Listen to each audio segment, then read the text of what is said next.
别急，什么事？是不是有人骚扰你吗？跟大哥讲，我帮你。告诉我，小妹，我也有办法帮你。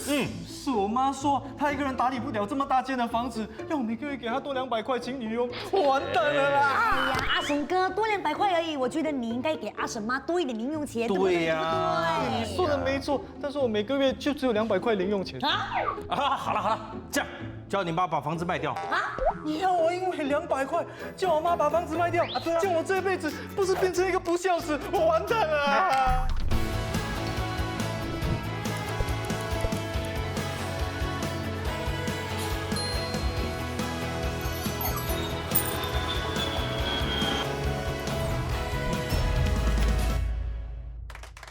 欢迎收看《财不怕退休》。这一集我们要送给大家的金句是“有瓦遮头，退休不愁”。我们的政府职务除了为我们遮风挡雨，其实等到我们退休之后呢，还可以帮我们支付一些退休的生活开销。怎么做到的呢？看完这一集的节目，你就可以做到理财有方，退休不慌了。好啦，节目开始之前，让我给大家介绍每个星期都会来分享他们的小故事，同时给我们出题目的理财包打听。阿钱、阿省、妈，还有阿欢、花钱。好，那今天呢，来到节目要挑战这个理财王的呢是母子档哦，欢迎向云姐姐，嗨，还有晨曦，嗨，欢迎。现在要欢迎2位到节目来帮我们解题，有问必答的专家李仙，大家好，我是李仙。还有9令。嗨，大家好，我是9令。好啦，那节目一开始呢，我当然是非常关心向云姐姐啊，不是因为你老了哈，想要问你说哈，你有没有计划自己的退休生活？没有哎，我觉得我要很努力的工作咯，到退休的时候再来看情况。但是我很幸运，因为我在很年轻的时候就很相信我们的 CPF， 在17岁开始就开始有 CPF 了。现在既然说CPF 已经有一定的保障了，所以有没有想过，如果有一天不想工作了，又算一下哦，可能需要花多少钱？生活才可以过得比较舒服。我要好一点的生活。哦，对，每个人的生活目标不一样哦。所以希望能够到我老的时候哈，CPF 可以给我蛮好的生活的这个素质享受。可以的，对因为你生了一个好儿子。晨曦，如果妈咪退休的时候哦，压力 OK，yes。他要你每个月给他2000元的那个哇，2000元，孝亲费哈，2000元哦。你会不会建议妈妈说哦妈咪，可能你可不可以帮去一个比较小的房子来套现？你会吗？敢吗？不敢呢。其实我觉得我们现在家庭是蛮舒服的，但是2000块真的是应该给母亲，但是不懂有没有这个能力给她。不只是妈妈，有自己爸爸也是吗？对。哦，是，所以你现在也有学习妈妈的榜样，所以自己有存钱在 CPF。有，最近才开始慢慢学 CPF 的东西，真的是很多东西要学了。不然现在我们现场做一个调查哈，退休之后有没有人愿意大屋换小屋？请举手。你愿意啊？可以，妈咪愿意耶，所以你可以松一口气了。这里没有人愿意吗？不愿意。都不愿意吗？因为我现在住的就是小屋啊。对。不过大家放心啊，其实呢，我们要教大家的是不用卖房子也可以增加退休收入的好办法哦。什么样的一些办法呢？我们请 B 线来跟我们说一说。当我们退休后是可以灵活的运用祖屋来提高退休收入，比如说我们可以参加政府的那个屋契回购计划，还是出租房间等等，这样我们就可以继续在这个屋子里面熟悉的环境中原地养老，所以不一定要卖房子。那而且呢，我们也是会劝所有将要退休的人士呢，在退休之前呢，尽量减低贷款的负担。如果能力可以的话呢，甚至可以考虑将房贷全偿还，因为这会助于过一个安稳的退休生活。谁是理财王？游戏规则：每位嘉宾各拥有5枚金币，3道问题答对就可以获得金币，答错必须挑战翻身题。只要答对翻身题，就可以守住金币；答错则要交出金币。3关过后，拥有最多金币的嘉宾就是这一集的理财王。好，那接下来呢，我们的3位理财包打听会给大家分享他们的理财故事。那我们的2位嘉宾呢，就要从他们3位之中选出最正确的答案。哦，好啊。我们这里呢有4个 Money Sense 理财有方的钱包啊，2位可以各选一个来代表你们进行游戏。我要绿色，我喜欢绿色。 OK。那我去拿蓝色。那谁是理财王？挑战开始。我妈妈说她在这个家把我们养大，她不想搬家，我又没有钱给她，怎么办？完蛋啦！我有办法哈。什么办法？你有没有听说过政府现在推出一种叫乐龄安居花红计划？很简单，让你妈妈把现在的屋子卖掉，换3房4或者更小一点的，卖多一点钱呢，放入公积金的退休户头，然后加入 CPF Life。这样的话呢，有可能拿到3万块花红。3万块的花红那么多，哇！我爸爸有很多间公寓，他很有钱，那我就叫他把其中1间公寓卖出去，买一间3房4的主屋。哇，他又那么疼我，又那么爱我，我叫他把1半的花红分给我，他一定会这样做，对不对？对不对？不知道。知道啦，但是我有跟我妈说那个乐龄安居花红，她听了她更不想卖啊。为什么？她说为了要赚那个花红，卖掉房子，赚的钱跟花红啊都要拿去填补公积金的户头。对啊，虽然每个月哦都有多一点的入息可以拿，可是她不要嘛，我怎么办？花红。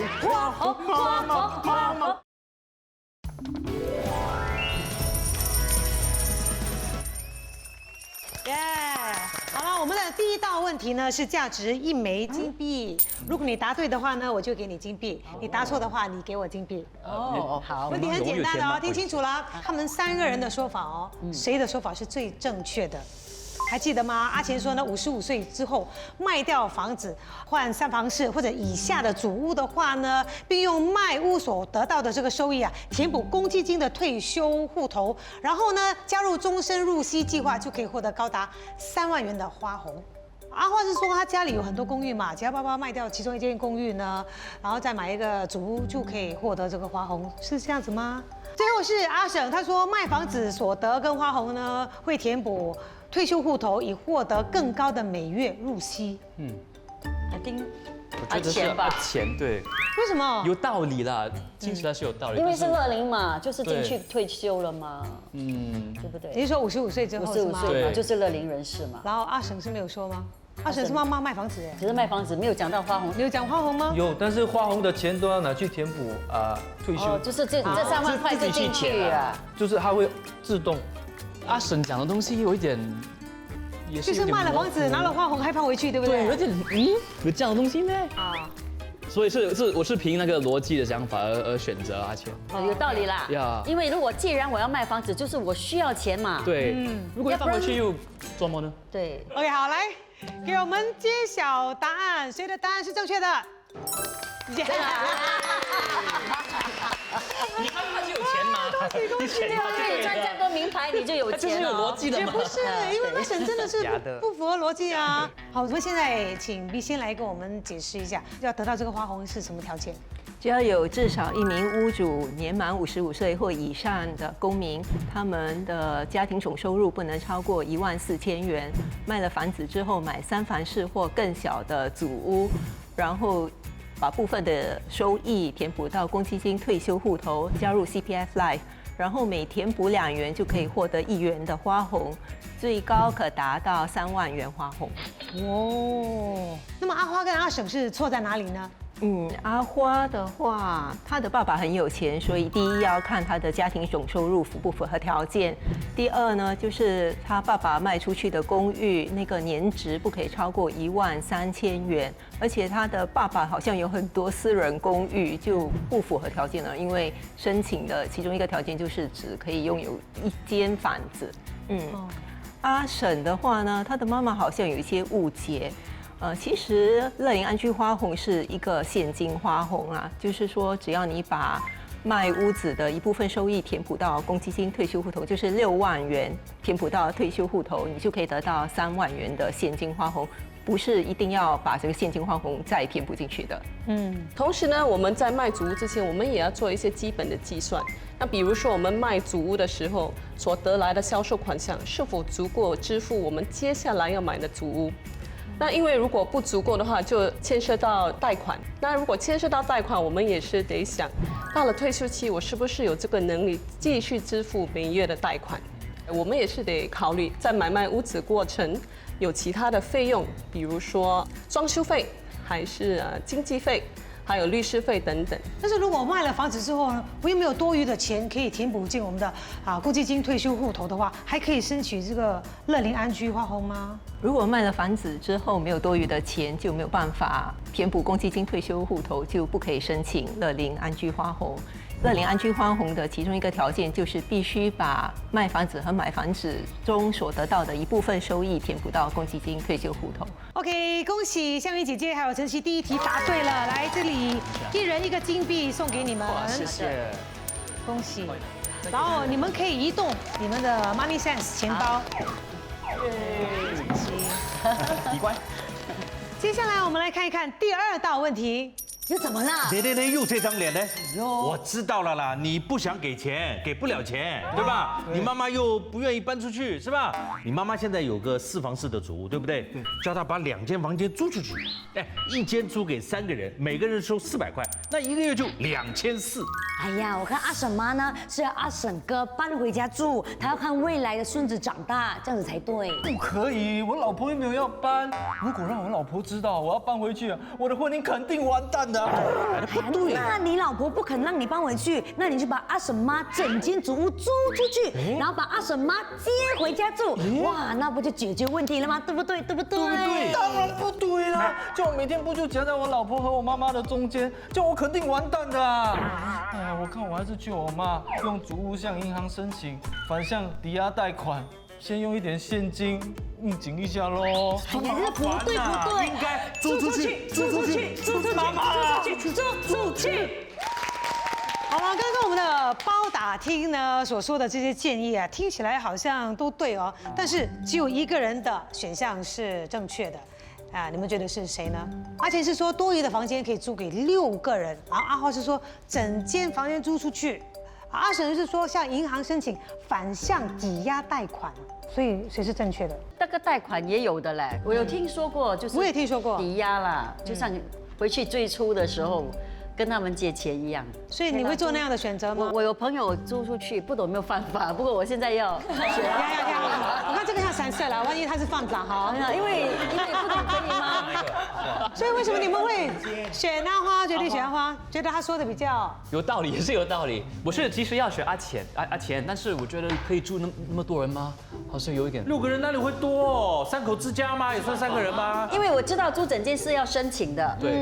如果建屋局说 OK 的话，就可以租出去。没错啦，香我听说是这样啦。好，来，最后答案是阿花，正确的答案是我，谢谢，因为我从来没有说正确的答案过，而且你们2个还一起选我，真的是有远见啊！阿钱跟阿婶是错在哪里呢？根据规定，如果是3房4或更大主屋的屋主出租多余的房间，住户的人数不可以超过6人，这包括屋主及家人还有租客。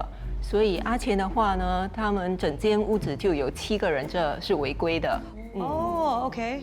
在这里想提醒那些想要出租主屋房间还是整间主屋的朋友，必须先了解建屋局的各种规则，以免犯规。还有那个反向抵押贷款，政府主意是不可以让那个屋主作为反向抵押贷款的工具，只有私人屋子才可以。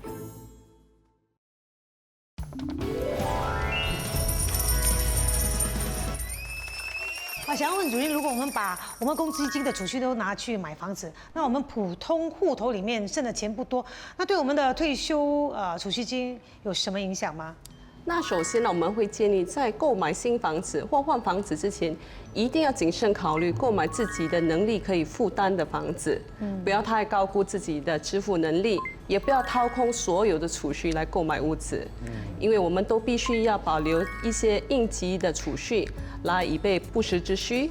所以，如果我们为了买很大的房子，我们用了很多普通户口的储蓄，那可能会影响到时我们要退休的存款，所以我们其实是有几个建议。那首先呢，如果我们目前是用我们的公积金普通户口来偿还房贷的话，那有时候如果我们有多余的现金，就不妨我们用现金来偿还房贷，这样一来我们是可以减低那个利息的。那还有一项计划，这个可能不是每个人都熟悉的，这项计划就是可以自愿退还买房子时所动用的公积金储蓄 （Voluntary Housing Refund）。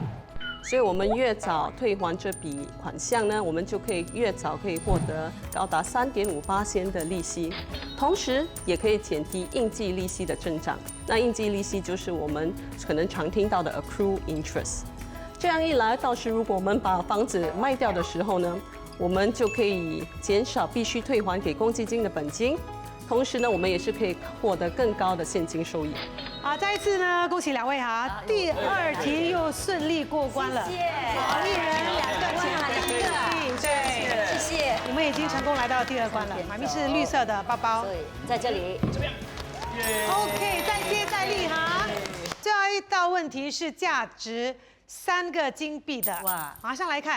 我想到了，我可以叫我妈妈用30年的屋契去卖回给建屋局，这样用那笔钱啊填补进去 CPF 的退休户头，然后加入 CPF Life。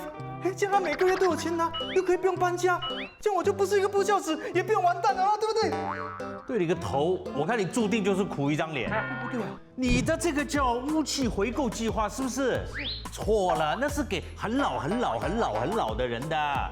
你妈妈现在这么健康，对不对？但万一有一天这个屋契到期了，你妈妈从巴沙买菜回来，房子没有了，你让她睡马路啊？啊，不能睡马路啊，至少要睡在巴沙吗？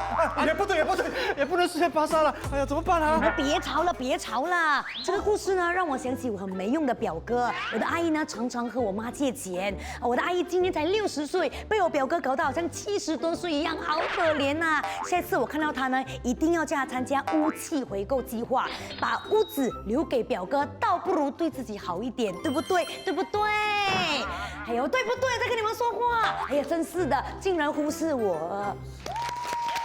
好了，我们的理财包打听刚刚说的是屋契回购计划，然后3个人都有自己的版本，你们认为呢？3个当中谁说的是最正确的呢？阿婶说把部分的房契卖回给建屋发展局，然后把所得的钱呢填补到公积金的退休户头里面，然后再加入这个 CPF Life。然后阿钱是说剩下的屋契到期的时候呢，建屋局就会收回屋子，然后屋主呢要自己解决住屋的问题。阿花是觉得60岁就可以参加这个屋契回购计划了，你们觉得呢？我觉得阿花对，因为我知道有一些政府组屋是给老人乐龄的，那他的屋期是30年而已，对不对？他就是60岁就有资格可以参加这个屋契回购计划。有些人他不一定是年轻，他就有能力，有些可能到了就是乐龄，他们经济啊、健康啊各方面有问题，他们可能需要这个帮忙。就是没错，香玲姐没错。你不要以为他但是登场一次，他就会再次登场啊！不晓得会不会、啊？不知道我买你啊！哎，不晓得。我猜是这样子啦。另外一个呢，就是说把剩下的屋期就是卖回给建屋局。我好像没有听过这个嘞，我只听说屋期回购给建屋局哦，电台天天在播嘞。真的对呀，香薇姐姐很忙的，天天都在拍戏，没看戏。最逻辑的是他的，很乱呢。他不会这样放你吗？对呀，他不会任由你没有屋子住，我觉得。不用，你们可以各自有自己的答案的。阿钱的应该不对啦哈，然后呢，阿婶跟阿花的哈就有可能啦。60岁可以吗？我就真的年轻了。坦白说，60岁还是有工作的能力，因为听说退休年龄到63岁哈下来，是不是？这种思路越来越对了。对，所以就阿婶吧，给阿婶吧。好，就是妈妈欢迎回来。妈妈跟儿子都是选阿婶啊，对吗？对。OK， 好，正确的答案是谁呢？是我啦！太厉害了，你们2位。哎呀，谢谢大家把我们的思绪理清它。但是还是要让你们知道呢，到底阿花说的还有阿钱说的是错在哪里呢？屋契回购计划是为了让年满65岁或以上的年长人士把部分的屋契卖给建屋局，然后用那个卖屋契所得填补公积金退休户头，然后参加这个 CPF Life， 这样他们就可以得到现金花红，可以高达7500元到3万元，这是按照组屋类型而定。所以这就可以让他们每个月可以从公积金提高他们的入息。但是如果你的这个屋契回扣计划，它的屋契到期了，可是屋主呢依然健在，那么建屋局会怎么处理呢？加入屋契回购计划的时候，屋主可以选择保留的屋契，必须可以让他们在那个屋子住到至少95岁，所以他们也可以选择保留更长的屋契，最长是35年。所以如果他们65岁参加，然后保留35年的屋契，就可以在里面住到100岁啦。